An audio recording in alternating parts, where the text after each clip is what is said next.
What's going on today, guys? We are back in the garage for another episode of Snap-on versus Milwaukee tape measure edition. On the left side, we have got the Snap-on tape measure, the 25 and a 12 foot. The part numbers are TPMA 25, which is for the 25 foot, and the 12 foot is TPMA 12. The 25 foot is $41.50. The 12 foot is $29. There was not much at all as far as description on the Snap-on website. All it said was that there is a 16-inch stud markings, and that's all that it said on the website. It didn't give any other information other than that. On the right side, we've got two Milwaukees. We got a 25 foot. I'm going to go off of the auto lock. I don't have the 25 foot auto lock, so we're going to do a 25. All the specs for the 25 foot are going to be the auto lock, because these two here are auto locking as well, and this one is not. So all the specs are going to be for a 25 foot auto lock. So the 25 compact auto lock tape measure, part number 48-22-6825, is $16.97. The 16 foot on the right is $13.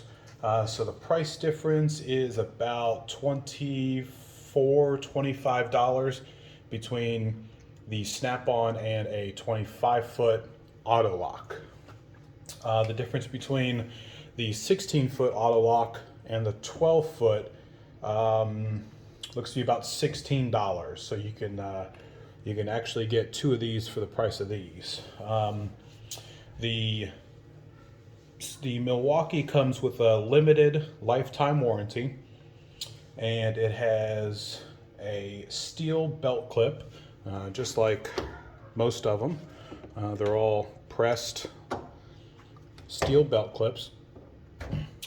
These here are the auto locking, so you pull it out and it stays, which I like these a little better, especially if you're trying to measure something with one hand and you've got your pencil in the other hand and you're trying to hold it. It does it all for itself.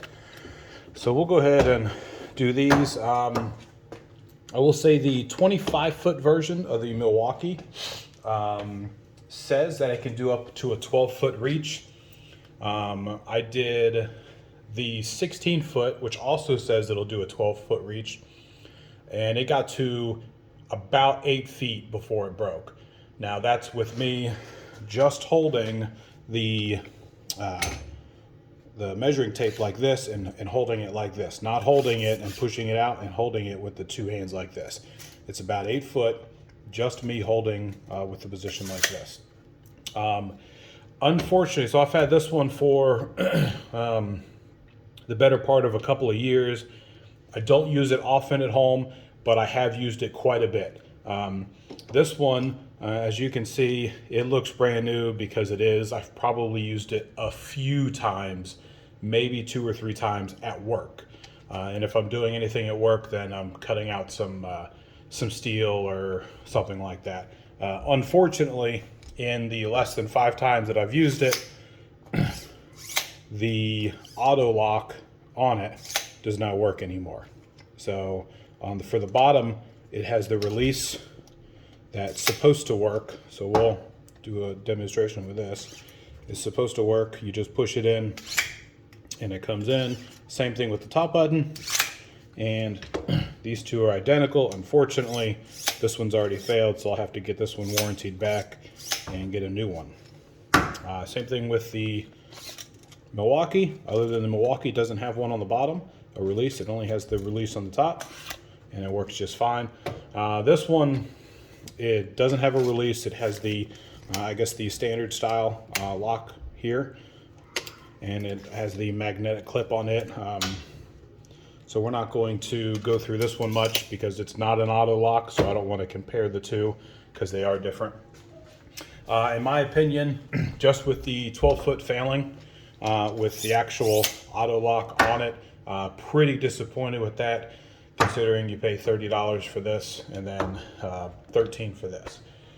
So with that, I really like the look of Snap-on. It's got an aluminum housing, which makes it nice and shiny. It looks pretty. And overall, it seems to be okay. I'm not going to probably put it through much because it's an aluminum housing. If I were to do a test drop, I think this would fail within a couple of drops of maybe 10 feet. Honestly, if you're gonna get a tape measure, I would either go with the Stanley Fat Max, because those are fantastic tape measures. I know DeWalt has its own, I'll say Fat Max version, and I've heard really good things about that, and I've done some reviews and stuff like that, and watched some YouTube videos on the new DeWalt one, and it's really nice. I know Milwaukee does a stud edition, which is supposed to be the Fat Max, like 60-foot drop or something. These are just not those. These are not, let's go up on a roof and drop them 20 or 30 feet or 15 feet and expect them to stay. So in my opinion, I would get a Fat Max or DeWalt, or like I said, I mean, these are nice, but they do tend to fail. So those are my comments about those. If you guys have any comments or questions, go ahead and leave them down below. If you guys want to see more videos on Snap-on versus Milwaukee, let me know what you think. Hit that like and subscribe button. Until next time.